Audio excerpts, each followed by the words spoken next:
finally time to take the Jailbreak Hellcat Magnum over to the alignment shop to get all of that AAD suspension set up correctly. And before I head over to Dodge, I need to pull the fenders in the front bumper because currently they're not bolted on because I still do not have the auxiliary supercharger cooler, which goes down in this area right here. So it doesn't make much sense to bolt any of this stuff together, to just have to pull it back off to get the auxiliary supercharger cooler in. And it'll make it a little bit easier to do the alignment when the fenders aren't on there because you have to get to the upper control arms, which isn't a big deal at the alignment shop, but this just makes it a lot easier for the person aligning the car to be able to see the upper control arms. The other thing that I want to do is I want to swap the factory Magnum 16-inch wheels with some 20s that I have off of 300.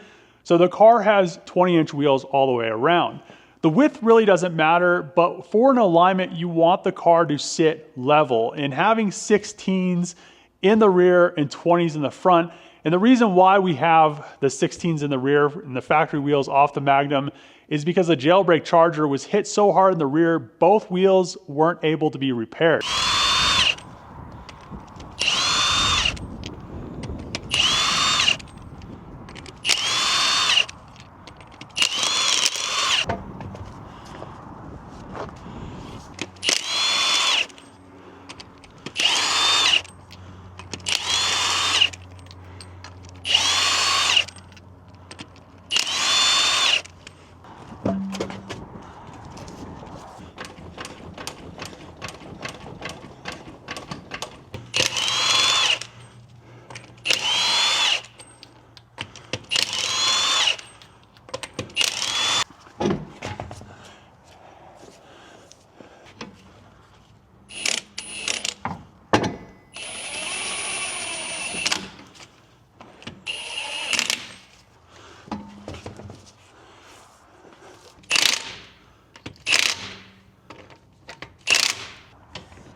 As you can see right here, this is what I'm talking about with the front upper control arm from AAD Performance.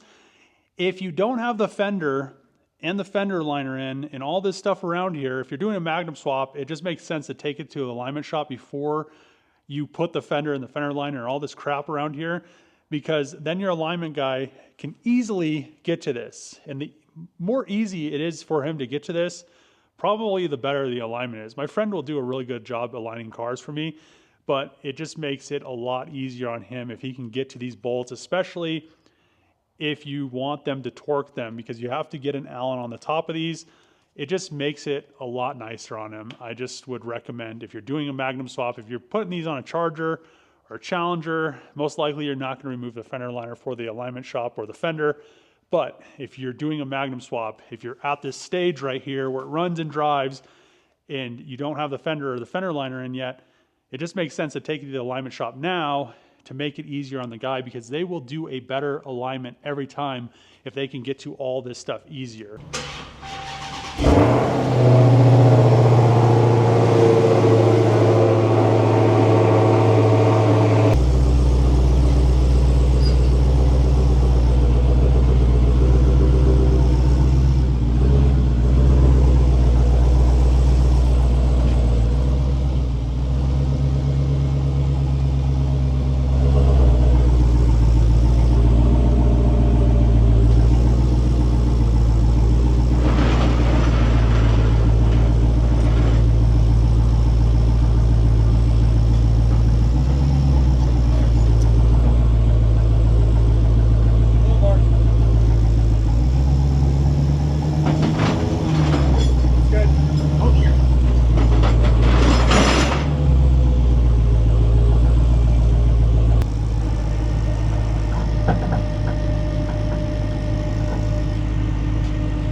Yeah.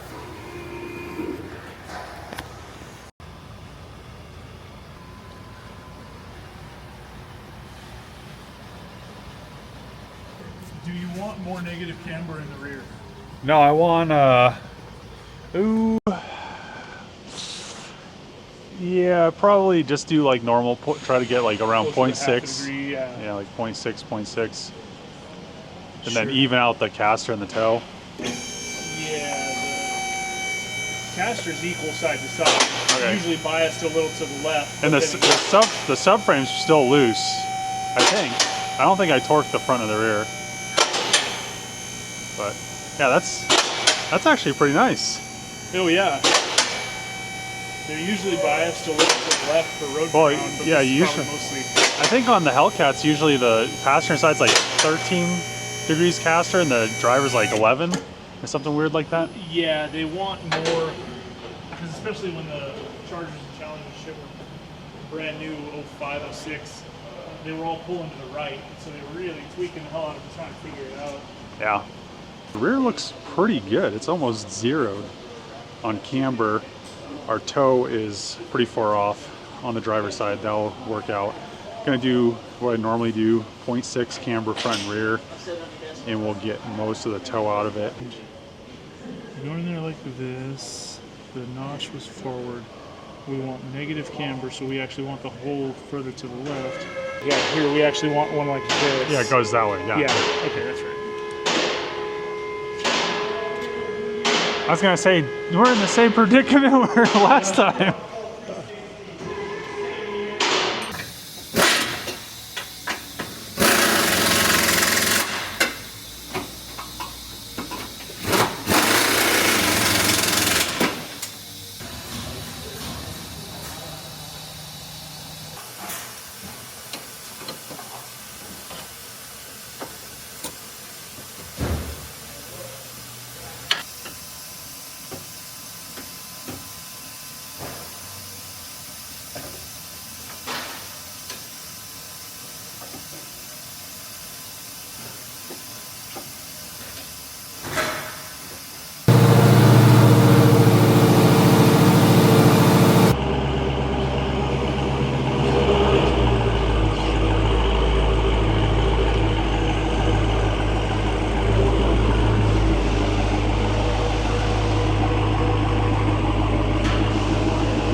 Just got back from dropping off the Jailbreak Hellcat Magnum at my friend Chris's body shop, and the alignment went well. Everything is good, it's ready to run and drive, but I need to do the roof. So the roof has quite a bit of damage in it, and it looks like somebody was actually either sitting or standing on it, and then something fell on the pillar in the front on the driver's side. So we're gonna PDR all that stuff, and then I'm going to paint it. Then I can put the windshield in. And then the car will be running and driving. I still need to do a few things here and there. But besides that, it's getting very, very close. And I'm really happy that the alignment's done. The brakes are good, the trans is good, the diff has fluid.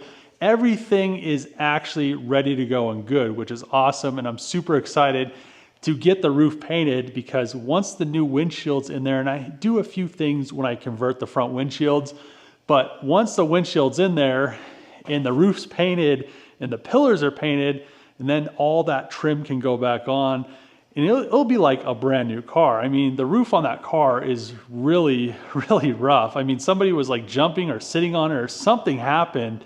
It just is completely just bunch of dings, a bunch of dents, a bunch of depressions. There's like a crease in the center where that cross beam goes underneath the roof skin. Somebody was definitely on top of it, and I just wish I see people standing on their hoods and on Hellcats all the time. I'm just like, that hood has a huge dent in it. But I'm gonna end the video here. Just really glad that the car is finally at a point where I could technically drive it around even though it doesn't have a windshield, and we are getting very close. So if you guys like these videos, make sure to click that subscribe button, throw a thumbs up, throw a comment below, and as always, see you guys next time.